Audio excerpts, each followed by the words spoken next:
رب اشرح لی صدری ویسر لی امری واحلل عقدۃ من لسانی یفقہوا قولی۔ یقیناً سب تعریف صرف اللہ کی جو سارے جہانوں کا مالک ہے۔ درود و سلام آخری نبی محمد صلی اللہ علیہ وسلم پر۔ میرے بھائیوں، یہ پہلا جمعہ ہے رمضان کے بعد، اور اس جمعہ میں ہم خاص طور سے اس پر فوکس کریں گے کہ کس طرح ہم رمضان سے پائی ہوئی چیزوں کو آگے کے سال میں، آگے کی زندگی میں ہم نہ کھوئیں۔ ہمارا یہی موضوع ہے کہ رمضان سے جو پایا اسے کھونا نہیں ہے۔ اللہ تعالیٰ نے قرآن میں سورۃ النحل سورہ 16 آیت نمبر 92 میں ایک مثال دی ہے، وَلَا تَكُونُوا كَالَّتِي نَقَضَتْ غَزْلَهَا مِن بَعْدِ قُوَّةٍ أَنْكَاثًا۔ اللہ تعالیٰ نے فرمایا کہ اس عورت کی طرح مت بننا جو رسی کے مضبوط ہو جانے کے بعد پھر اس کو کھول دیتی ہے، ریشے ریشے الگ کر دیتی ہے۔ جو رسی ہوتی ہے نا، سوتی کی رسی جسے جو گھما گھما کے جو مضبوط بنتی ہے، اور کئی سارے ریشے مل کر کے جو مضبوط بنتے ہیں، اور پھر مضبوط بنانے کے بعد رسی اچھی مضبوط بن گئی، من بعد قوت، پھر وہ عورت اگر کھول دے، ریشے ریشے الگ کر دے، تو اللہ تعالیٰ نے کہا اس کی طرح تم مت بننا۔ اب یہاں کیا معاملہ ہے کہ ہم نے رمضان میں اچھی چیزیں سیکھی الحمدللہ۔ مطلب ایک انسان جو ہو سکتا ہے دینی اعتبار سے ہو سکتا ہے کمزور ہے، لیکن اس نے بھی اپنے اندر کے کچھ جذبے کو لانے کی کوشش کی الحمدللہ، کچھ نہ کچھ عبادت کرنے کی کوشش کی، کچھ نہ کچھ نماز میں حاضر رہنے کی، مسجد تک پہنچنے کی، نمازوں کی پابندی کرنے کی، قرآن کی تلاوت کرنے کی، کچھ نہ کچھ کوشش سب نے اپنے نارمل سے تو اوپر کی۔ جو سال بھر کا 11 مہینے کا ایوریج ہوتا ہے، وہ 11 مہینے کے ایوریج سے تو اپنے اندر کچھ نہ کچھ الحمدللہ سدھار پیدا کر کے لوگ آگے بڑھے۔ اب آگے بڑھ کر کے رمضان ایک ایسا کورس تھا، جس کے اندر ہم اپنے اندر کئی سارے سدھار پیدا کرتے ہیں۔ ہمارا دشمن تھا شیطان، جو قید میں تھا، پورا مہینہ، ایک مہینہ قید میں تھا، اور ایک مہینہ اس کے قید میں ہونے کی وجہ سے ہم نے عبادتیں کی۔ کیا ہوتا ہے کہ شیطان جو ہے نا عبادتوں کو ڈسٹرب کرتا ہے۔ ایک انسان جب عبادت کرنے کا اس کا دل چاہتا ہے، شیطان کے کہتا ہے دوسرا کام کرو۔ اب اس میں رمضان میں الحمدللہ مضبوطی پیدا ہوتی ہے۔ ہمارا دشمن شیطان قید میں ہوتا ہے، اور جنت کے دروازے کھلے ہوتے ہیں، جہنم کے دروازے بند ہوتے ہیں پورا مہینہ۔ تو اس مہینے کے اندر الحمدللہ ایک اچھا موقع تھا کہ اپنے اندر کچھ اچھی عادتیں پیدا کریں۔ انسان ہوتا ہے نا، عادتوں کا غلام ہوتا ہے۔ جو عادت ہو جائے چاہے اچھی یا بری، وہ عادت کے مطابق چلنے لگتا ہے۔ تو الحمدللہ رمضان میں ایک موقع تھا اچھی عادتیں بنانے کا موقع، نمازوں کی پابندی کا موقع، اللہ تعالیٰ کے لیے چھوڑ دینا۔ اللہ کے لیے ہم نے حلال کھانے کو چھوڑ دیا، حلال پانی کو چھوڑ دیا، اللہ کے لیے چھوڑے، کوئی اور چیز مقصد نہیں، صرف اللہ کی رضا کے لیے۔ اسی لیے اللہ کے نبی صلی اللہ علیہ وسلم نے فرمایا کہ اللہ کہتا ہے الصوم لی وانا اجزی بہ، کہ روزہ میرے لیے ہے اور میں اس کا بدلہ دوں گا۔ تو میرے بھائیوں، اللہ تعالیٰ کی طرف سے کیوں خاص بدلہ ہے؟ کیونکہ یہ بندہ اللہ کے لیے چھوڑتا ہے۔ الحمدللہ اب ہم رمضان کے بعد کے دنوں میں ہیں۔ اب میرے بھائیوں، ہمارے ساتھ ایسا نہیں ہونا ہے کہ رسی ہو گئی مضبوط اور اس کے بعد میں ہم اس رسی کو کھول دیں۔ یا اگر دنیاوی مثال دیکھیں کہ ایک اسٹوڈنٹ ہے، سال بھر محنت کرتا ہے، تیاری کرتا ہے ایگزام کی، اور پھر ایگزام کے ٹائم پہ غائب ہو جائے، تو ہم بولیں گے کتنا بیوقوف ہے بھائی، تم نے اتنی جان توڑ محنت کی ہے، اس کے بعد میں اب یہاں پہ جب ایگزام میں جا کر کے اچھے رزلٹ لانا تھا تو وہاں پہ ہی تم غائب ہو گئے۔ تو یہاں ہم یہ دیکھ رہے ہیں کہ ایک ٹریننگ کا مہینہ چل رہا تھا، ہمارا تربیت کا مہینہ چل رہا تھا۔ اب زندگی کے امتحان ابھی شروع ہو رہا ہے، جب شیطان ابھی کھل گئے، آزاد ہو گئے شیاطین، ایک شوال سے شیاطین پھر سے آزاد ہے۔ وہ ان کا کام کیا ہے؟ وسوسے ڈالنا۔ ہمارا ہاتھ پکڑ کر کے گناہ نہیں کرا سکتا ہم سے شیطان، گناہ کرے یا نیکی کرے یہ ہمیں ہی اللہ نے اختیار دیا ہے۔ لیکن شیطان زیادہ سے زیادہ کیا ہے؟ قرآن کی آیت ہے سورہ ابراہیم کی سورہ 14 آیت نمبر 22 کہ قیامت کے دن اللہ کہے گا کہ اللہ تعالیٰ نے بتایا ہمیں کہ ابلیس کہے گا، کیا کہے گا؟ کہے گا کہ اللہ نے ایک وعدہ کیا تم سے، سچا وعدہ، میں نے بھی وعدہ کیا لیکن میں نے اپنا وعدہ توڑ دیا، تو آج مجھ پر ملامت مت کرو، اپنے آپ پہ ملامت کرو۔ تو میرے بھائیوں، یہاں اصل بات ہے کہ شیاطین آج آزاد ہے، لیکن کیا کر سکتے ہیں وہ لوگ؟ کیا کر سکتے ہیں؟ کیا ہاتھ پکڑ کر کے گناہ کرا سکتے ہیں؟ نہیں، زیادہ سے زیادہ کیا ہے؟ دل میں وسوسہ ڈال سکتے ہیں، اور اس میں بھی اللہ کا بڑا احسان ہے کہ ہمارے پاس کلیئرٹی ہے۔ کلیئرٹی دیکھو، ایک دنیا کا انسان جو چلتا ہے نا، کیا ہر مذہب کے انسان کے دل میں وسوسے نہیں آتے ہیں، لیکن ان کو لگتا ہے میری خود کی آئیڈیا ہے، ان کو ایسا لگتا ہے یہ وسوسہ جو آیا دل میں، ان کو لگتا ہے میرا خود کا خیال ہے۔ اور ہمیں معلوم ہے کہ نہیں، باہر سے شیاطین ہوتے ہیں، الذی یوسوس فی صدور الناس، جو انسانوں کے سینوں میں وسوسہ ڈالتے ہیں۔ تو ہمیں ریئلٹی معلوم ہے، تو ہم پہچان سکتے ہیں کہ اچھا یہ وسوسہ ہے، اعوذ باللہ من الشیطان الرجیم، میں اللہ کی پناہ مانگتا ہوں شیطان مردود سے۔ تو میرے بھائیوں، ایسا کام نہیں کرنا ہے کہ جیسے کوئی شخص سال بھر کھیتی پہ، سال بھر نہیں، بڑے لمبے وقت تک کھیتی پر محنت کرتا ہے، زمین پہ محنت کرتا ہے، پھر فصل کاٹنے کا وقت آیا اور تب وہ غائب ہے، ہاں فصل کاٹنے کا وقت آیا تب وہ اس پہ محنت نہیں کر رہا ہے. تو ہم یہ دیکھتے ہیں کہ یہ فصل تیار ہوئی ہے, اب ہمیں اسے صحیح کاٹنا ہے, صحیح نیک راستے پہ چلانا ہے. میرے بھائیوں محنت کی ہے ہم نے, الحمدللہ اللہ کے لیے روزہ رکھے, اللہ کے لیے قیام اللیل میں کھڑے ہوئے, اللہ کے لیے نماز پڑھے. اب اس کا سال بھر فائدہ اٹھانا ہے انشاءاللہ, سال بھر اس امتحان میں پاس ہونا ہے انشاءاللہ. اور وہ پاس ہونے کے لیے ہمیں کچھ چیزوں کا خیال رکھنا ہوگا جو میں آج کے خطبے میں آپ کے سامنے رکھنا چاہتا ہوں. سب سے پہلی چیز جو ہمیں خیال رکھنا ہے, اس کو کہتے ہیں استقامت. استقامت یعنی جم جانا. اب نیکی کے راستے میں بھی جم جانا, جمنا یہ بہت ضروری ہے. اللہ کے نبی محمد صلی اللہ علیہ وسلم نے فرمایا, انہوں نے ایک نصیحت دی ایک صحابی کو, تو کہا کہ کہو قل آمنت باللہ, کہو میں ایمان لے آیا اللہ پر, ثم استقم, پھر اس کے بعد اس پر جم جاؤ. صحیح بخاری کی حدیث ہے. مطلب آمنت باللہ کہنے کے بعد کیا کرو, اس کے بعد اس پر جم جاؤ. قرآن کی سورہ فصلت کی آیت ہے, سورہ 41 آیت نمبر 30, اللہ تعالیٰ نے فرمایا ان الذین قالوا ربنا اللہ, یقیناً جو لوگ کہتے ہیں ہمارا رب اللہ ہے, ثم استقاموا, پھر اس پر جم جاتے ہیں, تتنزل علیہم الملائکہ, ان پر فرشتے نازل ہوتے ہیں. اللہ تخافوا, کب نازل ہوتے ہیں, موت کے وقت پر, جیسے کہ ہمیں دوسری آیتوں حدیثوں سے پتہ چلتا ہے. اللہ تخافوا, غم مت کرو, ہاں ڈرو مت, ولا تحزنوا, غم مت کرو, وابشروا بالجنۃ التی کنتم توعدون, تمہارے لیے خوشخبری ہے جنت کی جس کا تمہیں وعدہ کیا گیا تھا. یعنی جو لوگ کہتے ہیں ربنا اللہ, ہمارا رب اللہ ہے, پھر اس کے بعد استقامت حاصل کرتے ہیں, دین پر جم جاتے ہیں, ان کے اوپر موت کے وقت پر فرشتے نازل ہو کر کیا کہتے ہیں, کہتے ہیں تم فکر مت کرو, غم مت کرو, تمہارے لیے تو خوشخبری ہے جنت کی جس کا تمہیں وعدہ کیا گیا تھا. ایک انسان دنیا سے جب جا رہا ہے نا, تو ظاہر سی بات ہے, بہت ڈرنے والی بات ہے کہ آگے کیا ہونے والا ہے میرے ساتھ. بھائی موت کے وقت پہ جو فرشتے آتے ہیں وہ روح کیسے قبض کرتے ہیں, گنہگاروں کے, مجرموں کی روح کیسے قبض کرتے ہیں, آپ نے پڑھا ہے قرآن میں. کفار کی, جو انکار کرنے والے, حق کو دیکھ کر انکار کیا, نافرمانی کی, ان کی روح کیسے قبض کرتے ہیں, ان کے چہروں پہ مار پڑتی ہے, ان کی پیٹھ پہ مار پڑتی ہے. اب یہاں پر اس کے برخلاف ایک شخص جو ایمان کے ساتھ جس نے زندگی گزارا اور ثم استقیم, استقامت کے ساتھ وہ جمع ہوا تھا, ہاں تو پھر اس کا کیا ہے, اس پہ فرشتے آگے کہہ رہے ہیں اللہ تخافوا ولا تحزنوا, فکر مت کرو, غم مت کرو, تمہارے لیے خوشخبری ہے جنت کی. کتنی بڑی بات ہے کہ وہ ایک دنیا سے دوسری دنیا میں جا رہا ہے اور وہ دوسری دنیا کی خوشخبری اسے اسی دنیا میں جاتے ٹائم پہ مل رہی ہے. کتنی بڑی بات ہے. تو میرے بھائیوں یہ تب ملے گا جب ہم استقامت کے ساتھ جمیں گے. اور استقامت کے ساتھ جمنا ہے نا میرے بھائیوں, اس کے لیے چند چیزیں بہت ضروری ہے. پہلے تو نیت ہونی چاہیے جمنے کی, نیت ہونی چاہیے کہ نہیں مجھے جمنا ہے, مجھے دین پر جمنا ہے, یہ نیت ہو. انما الاعمال بالنیات, اعمال کا دار و مدار نیتوں پہ ہوتا ہے. تو اگر ہماری نیت ہی نہیں ہے کوئی چیز کی تو ہونے والا بھی نہیں ہے. تو ایک ارادہ کرے کہ مجھے دیندار زندگی چاہیے, مجھے دیندار چاہیے, مجھے استقامت کے ساتھ دین پر جمنا ہے. یاد رکھو جو استقامت کے ساتھ دین پر جمتے ہیں نا, ایسے لوگ جو ہوتے ہیں ان کے لیے اللہ تعالیٰ نے کیا فرمایا, الا ان اولیاء اللہ لا خوف علیہم ولا هم یحزنون, اللہ کے جو اولیاء ہوتے ہیں ان پہ نہ خوف ہوگا نہ غم ہوگا. الذین آمنوا وکانوا یتقون, وہ جو ایمان والے ہیں اور تقوی والے ہیں. لوگ ہمارے ہاں کیا سمجھتے ہیں نا, اولیاء کا دور آیا گیا, ایسا بولتے ہیں, نبیوں کا دور آیا گیا, اولیاء کا دور آیا گیا. کس نے بولا گیا؟ اولیاء کا دور کبھی گیا نہیں, کیونکہ اللہ تعالیٰ نے کہا الذین آمنوا وکانوا یتقون, جو ایمان والے ہیں, تقوی والے ہیں, وہی لوگ اللہ کے ولی ہیں. تو یہ مت سوچنا کہ ہم میں سے کوئی اللہ کا ولی نہیں بن سکتا, یا کوئی گیا اس کا دور اور ہم سب بھی یہ زمانے دور والے کوئی بھی اللہ کے دوست, اللہ کے ولی نہیں بن سکتے. اور اللہ اپنے ولیوں کی دنیا اور آخرت دونوں میں حفاظت کرتا ہے, ان کے لیے دونوں مدد کرتا ہے. میرے بھائیوں جو استقامت کے ساتھ جمتے ہیں نا, ان کا معاملہ کیا ہے؟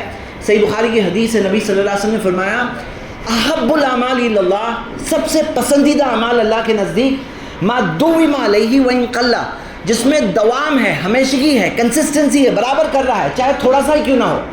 ہمارا کیا معاملہ ہے, ہمیں کیا کرنا ہے, جو کر رہے ہیں اس میں جم کے کرنا ہے کہ قل آمنت باللہ ثم استقم.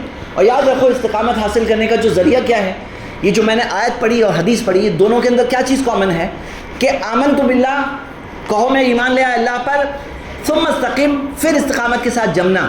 تو استقامت کے ساتھ جمنے کے لیے اگر ہمارا آمنت باللہ صحیح ہے تو ثم استقم بھی آسان ہوگا. یعنی توحید اور ایمان کی بنیاد پر استقامت میں جمنے کی اللہ تعالیٰ مدد کرتا ہے. تو یہ پہلا ارادہ کریں ہم لوگ رمضان کے بعد کے ان دنوں میں کہ دین پہ جمے رہنا ہے, جمے رہنا ہے. بھائی کیا اللہ کا حق صرف رمضان میں تھا ہم پر؟ سال بھر نہیں دیتا اللہ روزی, سال بھر ہمیں اللہ تعالیٰ ان گنت احسان نہیں ہمارے اوپر سال بھر. کیا رمضان کے اندر ہی ایسا اللہ کا حق ہے ہم پر؟ کیا رمضان ہی کی کتاب ہے قرآن؟ کیا رمضان میں ہی اللہ کی شکر گزاری ہوگی؟ کیا رمضان میں ہی اللہ کی حکموں کی فرما برداری ہوگی؟ تو نہیں، ایسا تو نہیں ہے نا، سال بھر اللہ رب ہمارا رب ہے، سال بھر اللہ کا حق ہے، زندگی بھر اللہ کا حق ہے۔ آپ لوگ ہر جمعہ میں ایک آیت سنتے ہیں، سورہ آل عمران کی آیت نمبر 102 ہے، یا ایھا الذین آمنوا اتقوا اللہ، اے ایمان والو اللہ سے ڈرو، حق تقاتہ، جیسا کہ اسے ڈرنا چاہیے، ولا تموتن الا وانتم مسلمون، اور مرنا مت سوائے اس حال میں کہ مسلم ہو۔ مطلب مرنا تو کس حال میں مرنا؟ مسلم ہو کے ہی مرنا، اسلام کے بغیر مت مرنا۔ ولا تموتن الا وانتم مسلمون، قرآن میں سورہ ہجر سورہ 15 کی آیت نمبر 99 ہے، اللہ تعالیٰ نے فرمایا وَاعْبُدْ رَبَّكَ، اپنے رب کی عبادت کرو، حَتَّى يَأْتِيَكَ الْيَقِينُ، یہاں تک کہ الیقین تک نہ پہنچ جاؤ۔ الیقین کسے کہتے ہیں؟ الیقین موت کو کہتے ہیں۔ کوئی بھی ہو، کوئی نان مسلم ہو، مسلم ہو، کوئی بھی موت کا انکار نہیں کرتا ہے، ہر کوئی مانتا ہے موت تو ہے، اسے الیقین کہتے ہیں۔ تو اللہ تعالیٰ نے کہا اللہ کی عبادت کرو یہاں تک کہ الیقین تک نہ پہنچ جاؤ، یعنی کہ موت تک نہ پہنچ جاؤ۔ ہم نے اللہ کی عبادت کی الحمدللہ جب تک عید تک پہنچے، لیکن ایسا نہیں کہ عید کے بعد عبادت نہیں ہے، ہم عید کے بعد بھی اللہ کے بندے ہیں، ہم سال بھر زندگی بھر اللہ کے بندے ہیں۔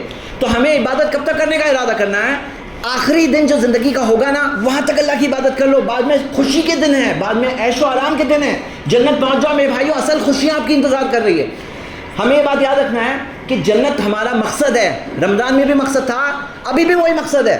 ایسا نہیں کہ رمضان میں مقصد تھا جنت اور رمضان جیسے گئی تو ہمارا ابھی گول چینج ہو گیا، ہمارا جو لوکیشن ہوتا ہے نا کہ بھائی یہ لوکیشن کی طرف میں راستہ لے رہا ہوں، گوگل میپ بتا رہا ہے، تو ہمارا لوکیشن چینج نہیں ہوا رمضان کے بعد کہ ابھی ہمارا رمضان کے بعد ہمارا بھی لوکیشن ہو گیا، ابھی ہمارا گول ہے جہنم، تو ہم نے یو ٹرن مار لیا، ابھی جنت کا راستہ چھوڑ کے ابھی جہنم کا راستہ لے لیا۔ ایسا نہیں ہے ہمارا معاملہ، ہمارا گول وہی ہے جنت، رمضان میں بھی ابھی بھی۔ اور میرے بھائیوں جنت انتظار کر رہی ہے، جنت ابھی سے تیار ہے۔ جنت میں جو لوگ ہوں گے وہاں انہیں اصل خوشیاں ملے گی، اور سب سے بڑی خوشی ہوگی کہ اللہ کی رضا، اور ان جنت کی نعمتوں میں سب سے بڑی نعمت اللہ کا دیدار۔ میرے بھائیوں یہ سب ہم میں سے ایک ایک کو مل سکتا ہے، ایسا نہیں کہ صرف کوئی بہت بڑے پہنچے ہوئے لوگ جنت جائیں گے اور باقی سب لوگ بیچارے کیا کریں، تو ایسا نہیں ہے۔ ہر ایک انسان، ایک چھوٹے سے چھوٹے معمولی سے معمولی، ہر ایک انسان کے پاس اللہ نے موقع دیا ہے کہ وہ جنت جا سکتا ہے، بلکہ جنت الفردوس جا سکتا ہے۔ تو یہاں پر ہمارا گول کلیئر ہے میرے بھائیوں، یہ واضح رہے کہ ہم استقامت کے ساتھ دین پر جمیں۔ دوسری چیز میرے بھائیوں بہت ضروری ہے، وہ ہے محاسبہ، یعنی اپنا محاسبہ کرنا، کیونکہ استقامت نہیں حاصل ہوتی جب تک آدمی اپنا جائزہ نہ لے۔ اور محاسبہ کرنا، اپنے آپ کو کچھ کڑوے سوال پوچھنے ہوتے ہیں، اور لوگ کیا ہے نا یہ سوال پوچھنے سے بھاگتے ہیں۔ ان کو اپنی نظروں میں گرنا نہیں ہوتا ہے، انہیں اپنی نظروں میں برا نہیں دکھنا ہے۔ ہر کوئی چاہتا ہے میں اپنی نظروں میں بہت ہی اچھا دکھوں، تو وہ ایک دھوکے میں اپنے آپ کو رکھنا چاہتے ہیں۔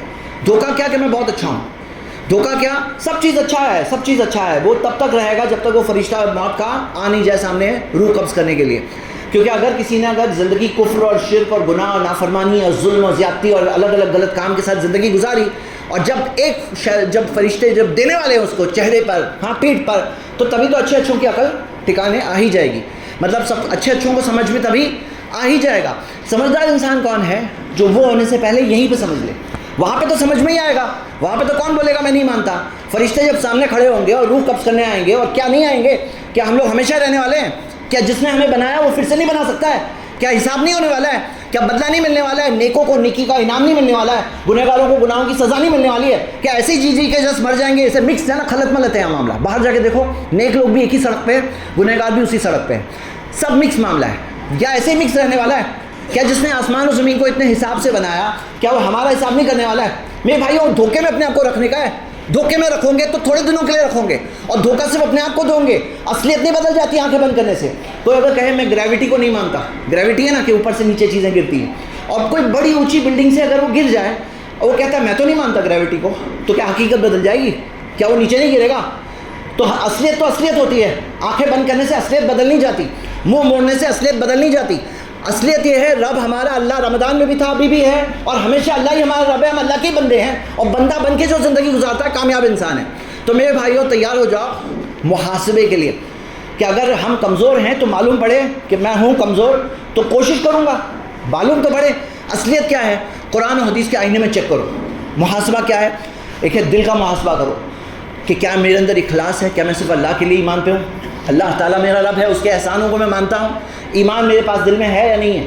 ایمان کا پہلے محاسبہ کریں کہ میرے دل کی حالت کیسی ہے، دل کی کیفیت کیسی ہے۔ پھر اپنے اعمال کا محاسبہ کریں، کیا میں نماز برابر پڑھ رہا ہوں، کیا میں خشوع کے ساتھ نماز پڑھ رہا ہوں، کیا میرا دھیان نماز میں ہوتا ہے، تھوڑی 10 منٹ کی نماز ہوتی ہے، 5 منٹ 10 منٹ کی نماز ہوتی ہے، اس میں دھیان لگا رہا ہوں اللہ کے ساتھ، کیا میں تفرغ لعبادتی، جو اللہ تعالیٰ کے نبی صلی اللہ علیہ وسلم نے فرمایا، اللہ کے رسول صلی اللہ علیہ وسلم نے فرمایا کہ اللہ کہتا ہے کہ اے بندے فارغ کر دے اپنے آپ کو میری عبادت کے لیے، تو کیا میں اپنے آپ کو فارغ کر کے نماز پڑھ رہا ہوں؟ جسمی طور پہ بھی فارغ کرنا ہے، ذہنی طور پہ بھی فارغ کرنا ہے. 10 منٹ تھوڑی دیر، صرف 10 منٹ، 24 گھنٹے نماز نہیں پڑھنی ہے. جو نماز کے ٹائم پہ میں خشوع کے ساتھ پڑھ رہا ہوں نہیں پڑھ رہا ہوں، کیا میں اس احساس کے ساتھ نماز پڑھ رہا ہوں کہ نہیں پڑھ رہا ہوں کہ ہو سکتا ہے یہ نماز جو میں پڑھ رہا ہوں یہ میری آخری نماز ہو سکتی ہے. کیا وہ احساس کے ساتھ پڑھ رہا ہوں نہیں پڑھ رہا ہوں. اپنے صدقے کا محاسبہ کرنا، کیا میں مال کا جو حق ہے نا زکوٰۃ دینا، کیا اس میں چوری تو نہیں کر رہا ہوں، کیا اس میں کنجوسی تو نہیں کر رہا ہوں، کیا میں زکوٰۃ ادا کر رہا ہوں نہیں کر رہا ہوں، کیا میں نفلی صدقہ دے رہا ہوں نہیں دے رہا ہوں، کیا میں نے جو لازم جو کیا گیا، جیسے کچھ چیزوں کے اندر کفارہ دینا ہوتا ہے، کچھ چیزوں میں پینلٹی ہوتی ہے، کچھ چیزوں میں فدیہ ہوتا ہے. بزرگ ہیں جو روزہ نہیں رکھ پائے گھر میں تو ان کے لیے فدیہ دینا ہوتا ہے ایک روزے کے بدلے میں. جو روزہ آگے بھی نہیں رکھ پائیں گے، قضا کی امید نہیں ہے، فدیہ دے رہا ہوں نہیں دے رہا ہوں. کفارہ اگر کہیں آ گیا، پینلٹی دی کہ نہیں دی، میں نے قسم کھا لی لوگوں نے، قسم کھاتے اللہ کی قسم، پھر قسم کا کفارہ دینا ہوتا ہے. قسم توڑتے ہیں اگر تو کفارہ دینا ہوتا ہے، نہیں ہوگے تو قیامت کے دن کا بوجھ ہے یہ. تو میرے بھائیوں کنجوسی مت کرنا مال کے معاملے میں. یہ مال کہیں فسانہ دے، اچھے اچھوں کو پھنساتا ہے. کیا میں مال حلال طریقے سے کما رہا ہوں نہیں کما رہا ہوں، کیا میں مال غلط طریقے سے کسی کا غصب تو نہیں کر رہا ہوں. معاملات میں کیسا ہوں، معاملات میں لوگوں کے ساتھ وعدوں میں کیسا ہوں، کیا میں وعدوں کو نبھاتا ہوں یا جھوٹ بولتا ہوں، کیا میں بات کرتا ہوں تو جھوٹ تو نہیں بولتا ہوں. ایک ایک زبان کا جب ایک ایک وعدے کا جب حساب ہوگا تب کیا ہونے والا ہے میرا. میرے بھائیوں اپنا جائزہ لینا کہ آداب میں کیسا ہوں، کہ میں اپنے والدین کے ساتھ کیسا ہوں، بچوں کے ساتھ کیسا ہوں، بھائی کے ساتھ کیسا ہوں، رشتہ داروں کے ساتھ کیسا ہوں، پڑوسی کا حق دے رہا ہوں نہیں دے رہا ہوں.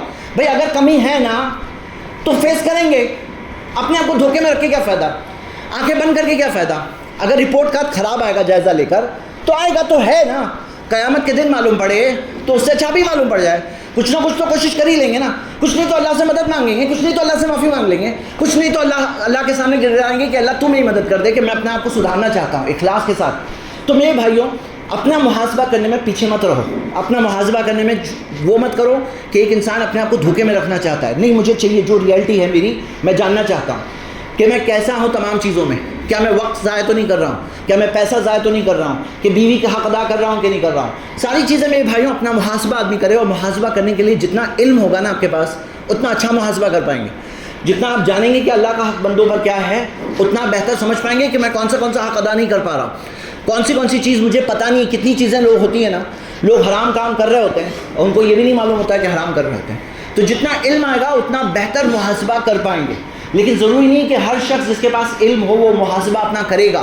کچھ چیزیں صرف معلومات کے لیے علم کو رکھتے ہیں، اپلائی کرنے کے لیے نہیں رکھتے ہیں کہ ہم اپنا محاسبہ کریں اس لیے نہیں کرتے ہیں. تو ایسے بزدلی نہیں ہونی چاہیے، ایسی بزدلی نہیں ہونی چاہیے. یہ ہو گئی دوسری چیز. پہلی چیز اس وقت میں استقامت، دوسری چیز وہ ہے محاسبہ، جائزہ. تیسری چیز میرے بھائیوں اپنے آپ کو موقع دو. کیسا ہے، ہم سب فطرت پہ پیدا ہوئے. اللہ تعالیٰ نے کسی کو گناہ کے بوجھ کے ساتھ نہیں پیدا کیا. اللہ تعالیٰ نے سب کے اندر ایک ایسی آواز دی ہے جو اسے کہتی ہے نفس اللوامہ، کہ نفس جو اسے ملامت کرتا ہے جب وہ گناہ کا کام کرتا ہے. نفس کے الگ الگ حال ہوتے ہیں. اس کے اندر اللہ تعالیٰ نے نفس کو وَنَفْسِ وَمَا سَوَّاهَا فَأَلْهَمَهَا فُجُورَهَا وَتَقْوَاهَا، نفس اور نفس کو اللہ نے جو سوارا اس کو صحیح اور غلط کی پہچان دی. میرے بھائیوں ہمارے اندر وہ نفس ہے.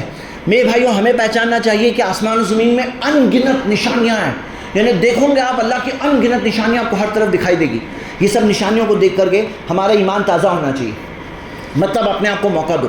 مطلب کئی بار کیا ہوتا ہے، شیطان کہتا ہے ارے تمہارا کیا چانس ہے، تم کیا سدھرنے والے ہو، اپنے آپ کو کیا سمجھتے ہو، تم نیک دیندار بنو گے، تم اپنے آپ کو دیکھو. تو شیطان کیا چاہتا ہے نا کہ ہمیں پھنسا کے رکھے. شیطان استقامت سے نفرت کرتا ہے، شیطان دینداری سے نفرت کرتا ہے. شیطان تو چاہتا ہے کہ انسان کو کمزور بنا کے رکھے، جہنم کے راستے پہ رہے، اسی پہ جیے، اسی پہ مرے اور اس کا فائدہ ہو. وہ چاہتا ہے جہنم پہنچے ہم لوگ. میرے بھائیوں شیطان کو ناکام کرنا ہے. اور ہمیں کیا کرنا ہے، اللہ کی رحمت بہت بڑی ہے. اللہ کی رحمت سے امید لگاؤ اور اپنے آپ کو امیجن کرو میرے بھائیوں کہ میں ایک بہت نیک دیندار صالحین میں سے، انا اول المسلمین قرآن میں سکھایا گیا ہے کہ میں مومنوں میں سب سے، مسلمانوں میں سب سے آگے. میرے بھائیوں سوچو. اور میں آپ کو ایک بات بتانا چاہتا ہوں، ہم سب مسلمانوں کا کیسا ایٹیٹیوڈ ہونا چاہیے معلوم ہے؟ ہمارا ہونا چاہیے کہ میں سب سے آگے رہوں گا. اگر آپ کی سوچ یہ ہے نا کہ سب سے آگے میں جاؤں تو پھر کیا ہوگا معلوم ہے؟ مان لو ہم سب ہے، جیسا بھی ہمارا لیول ہے، اب آدمی اپنے آپ کو دیکھے گا، کہیں نہ کہیں وہ سمجھے گا میں یہاں ہو سکتا ہے. اب وہ سوچتا ہے میں یہاں کیوں، مجھے اوپر جانا ہے، مجھے سب سے آگے رہنا ہے، مجھے سب سے آگے رہنا ہے. اب کیا ہوگا، وہ آگے کی کوشش کرے گا، اوپر کی کوشش کرے گا. اب جب وہ اوپر پہنچ جائے گا تو کوئی نہ کوئی نیچے ہو گیا، اور جو نیچے ہو گیا وہ سوچے گا میں کیوں نیچے رہوں، میں بھی اوپر جاؤں گا. وہ نیچے والا اوپر جانے کی کوشش کرے گا. پھر نیچے والے اوپر اوپر اوپر، سب کا معیار اوپر ہوتا جائے گا. لیکن اس کے برخلاف بعض لوگوں کا معاملہ کیا ہے نا، وہ سوچتے ہیں ارے میں آگے والا نہیں، میں پیچھے والا. آگے والے بہت بڑے بڑے لوگ ہوتے ہیں، پہنچے ہوئے لوگ ہوتے ہیں، میں پیچھے والا ہوں. تو جب وہ اپنے آپ کو سوچتے ہیں پیچھے والے ہیں، پھر کیا ہوتا ہے، کوئی نہ کوئی آگے ہوگا، کوئی نہ کوئی پیچھے ہوگا. اب آگے والا سوچے گا میں آگے کیوں، مجھے پیچھے ہونا چاہیے، تو وہ چلے گیا پیچھے. جب وہ پیچھے چلا گیا، اب کوئی نہ کوئی اور آگے ہو گیا، اب وہ سوچے گا میں آگے کیوں، میں بھی پیچھے. ہر کوئی آگے والے پیچھے پیچھے پیچھے جانے کی کوشش کریں گے تو سب کا معیار نیچے گرتا جائے گا. تو ہم سب کو ایک دوسرے کی مدد کرنا چاہیے، اور نیکی میں کیا سوچنا چاہیے کہ میں پیچھے نہیں، میں آگے. یہ لیڈرشپ کی سوچ ہمیں اسلام نے دی ہے. یعنی اسلام نے بھیڑ چال والی سوچ نہیں دی کہ بھیڑ میں تم پیچھے چلو بس. بھائی تم اول المسلمین، مسلمانوں میں آگے رہنے کی سوچ رکھو کہ میں سب سے آگے، کوئی نہیں کر رہا نا میں کروں گا. نمازوں میں اب ہر کوئی، جیسے نماز کے ابھی جمعہ کے بعد 2-4 رکعت پڑھنے کی ہمیں سنت ملتی ہے. اکثر لوگ کیا ہوتا ہے 2 رکعت پڑھ کے ڈائریکٹ بھاگتے ہیں، کوئی بات نہیں میں پڑھوں گا، سب جائیں گے تو کیا ہوا، مجھے پڑھنا ہے. اب یہ آدمی ہر کوئی سوچے، کوئی صدقہ نہیں دے رہا میں دوں گا، کوئی یہ چیز نہیں کر رہا میں کر رہا، میں کروں گا اور اپنے اللہ کے لیے کروں گا، رب کے لیے کروں گا. بعض لوگ کیا سوچتے ہیں کہ یہ سوچتے ہیں کہ بھائی یہ سب دکھاوا ہو گیا. بھائی دکھاوا دل کے اندر ہوتا ہے، اللہ دل کے حال کو جانتا ہے. اپنا جائزہ لو، نیکی کے کام میں آگے بڑھنا. سابقون قرآن کے اندر کئی جگہوں پہ ہے کہ سابقو جلدی کرو، سبقت کرو. ایک ہے ساریو جلدی کرو، ایک ہے سابقو سبقت کرو. بھائی کہ جنت کے اندر 3 قسم کے لوگ ہوں گے. اصحاب الیمین قیامت کے دن 3 قسم کے لوگوں میں بٹیں گے. اصحاب الیمین سیدھے ہاتھ والے، اصحاب الشمال بائیں ہاتھ والے، اور سابقون السابقون سب سے آگے والوں میں سے، سب سے آگے والوں میں سے. میرے بھائیوں کیوں ہم نہیں ہو سکتے؟ کیوں ہم میں سے کوئی سوچے میں نہیں ہو سکتا؟ کیوں ایسا سوچے؟ ہوتا کیا ہے نا، آدمی پہلے کا ٹارگیٹ چھوڑ دیتا ہے نا، پھر وہ پیچھے پیچھے پیچھے ہوتے ہوتے یہاں تک کہ جہنم کی آنکھ تک پہنچ جاتا ہے. نیچے نیچے نیچے ہوتے ہوتے جہنم کی آنکھ تک پہنچ جاتا ہے. یہ اصلیت ہے. ایک انسان پہلا ٹارگیٹ چھوڑے وہیں سے وہ پھسلنا شروع ہو جاتا ہے. آخر میں میرے بھائیوں یاد کریے جنت کو، کیونکہ جنت کی خوشخبری اگر ہمارے دلوں میں رہے گی، جنت کی نعمتیں، جنت کی لذتیں، جنت کا اطمینان، جنت کا سکون، جنت کی خوشیاں، تو پھر ایک انسان یہاں پہ قربانی دینے کے لیے تیار ہوگا. ہوتا کیا ہے، جب کوئی چیز سامنے ہوتی ہے نا اس کے، تو اس کے لیے اس کے اندر ہمت آ جاتی ہے، اس کے اندر طاقت آ جاتی ہے قربانی دینے کے لیے، تکلیف برداشت کرنے کی طاقت آتی ہے. کس وجہ سے؟ کوئی خوشخبری سامنے ہو تو. ہمارا یہی معاملہ ہے. مثال کے طور پر کئی لوگ جیسے سیزن ٹائم پہ بزنس بہت محنت کرتے ہیں، بولے نہیں اتنا کماؤں گا میں، اتنا سیل کروں گا، اتنا پروفٹ ہوگا. اب وہ ایک چیز کی امید سے آدمی محنت کرتا ہے. مان لو مثال کے طور پہ ایک تھکا رہا آدمی گھر پہ آتا ہے اور بولتے ہیں آج تو میرے اندر ذرا بھی طاقت نہیں ہے، ایک ہاتھ بھی اٹھا نہیں سکتا، بہت تھک گیا ہوں، کوئی اٹھنے بھی نہ بولے. اور پھر کوئی اسے بتایا کہ ابھی پتہ چلا ہے کہ بلڈنگ کے جو ہمارے گھر کے کمپاؤنڈ میں آنگن میں خزانہ دفن ہے. اب وہ کیا، اس کے اندر طاقت آئے گی کہ نہیں آئے گی کہ خزانہ کھود کھود کے رات بھر نکالنا ہے؟ تو وہ اس کے اندر آ جائے گی طاقت. ابھی تو کہہ رہے تھے بہت تھکے ہوئے ہو، اٹھنے کی طاقت نہیں ہے، اور رات بھر محنت کرنے کی طاقت آ جائے گی. اگر اس کو معلوم پڑے خزانہ ملنے کے لیے ہے تو پوری جان لگا ڈالے گا وہ، ہے نا. طاقت آ جاتی ہے. میرے بھائیوں اپنے اندر طاقت پیدا کرو جنت کے وعدے سے، کہ جنت کا وعدہ اللہ کا سچا ہے. ارے سوچنے کی بات ہے، جو کائنات کو بنا سکتا ہے، جو ہمیں بنا سکتا ہے، اس بڑی زمین کو بنا سکتا ہے، کیا وہ جنت نہیں بنا سکتا؟ کیا وہ نیکوں کو نیکیوں کا بدلہ نہیں دے گا؟ میرے بھائیوں سمپل سوال ہے، نشانیاں واضح ہر طرف، جواب بھی واضح. اللہ سے دعا اللہ ہم سب کو دین استقامت کے ساتھ دین پر استقامت کے ساتھ جمنے کی اللہ ہمیں توفیق دے. اپنے گناہوں سے اللہ ہمیں توبہ کرنے کی توفیق دے. دین کا علم حاصل کرنے، اس پر عمل کرنے کی توفیق دے. اللہ ہمیں نیکیوں کے اندر آگے آگے رہنے کی توفیق دے. ہمارے جو بھائی ہیں جو پریشان حال ہے، اللہ ان کی پریشانی کو دور کر دے. اللہ ہم مسلمانوں کی حفاظت کر دے. ہمارے مال اموال، ہماری دینی ادارے، دینی تنظیمیں، دینی وقف کی اللہ حفاظت کر دے ہماری. اقول قولی ھذا واستغفر اللہ لی ولکم ولسائر المسلمین من کل ذنب واستغفروہ انہ هو الغفور الرحیم. ان الحمد للہ نحمدہ ونستعینہ ونستغفرہ ونعوذ باللہ من شرور انفسنا ومن سیئات اعمالنا من يهده الله فلا مضل له ومن يضلل فلا هادي له واشهد ان لا اله الا الله وحده لا شريك له واشهد ان محمدا عبده ورسوله. اما بعد فان اصدق الحديث كتاب الله وخير الهدي هدي محمد صلى الله عليه وسلم وشر الامور محدثاتها وكل محدثة بدعة وكل بدعة ضلالة وكل ضلالة في النار. وقال تعالى في كلامه المجيد بسم الله الرحمن الرحيم والعصر ان الانسان لفي خسر الا الذين امنوا وعملوا الصالحات وتواصوا بالحق وتواصوا بالصبر. وقال تعالى ربنا آتنا في الدنيا حسنة وفي الآخرة حسنة وقنا عذاب النار. ربنا تقبل منا إنك أنت السميع العليم وتب علينا إنك أنت التواب الرحيم. اللهم صل على محمد وعلى آل محمد كما صليت على إبراهيم وعلى آل إبراهيم إنك حميد مجيد. اللهم بارك على محمد وعلى آل محمد كما باركت على إبراهيم وعلى آل إبراهيم إنك حميد مجيد. أقول قولي هذا واستغفر الله لي ولكم ولسائر المسلمين من كل ذنب واستغفروه إنه هو الغفور الرحيم.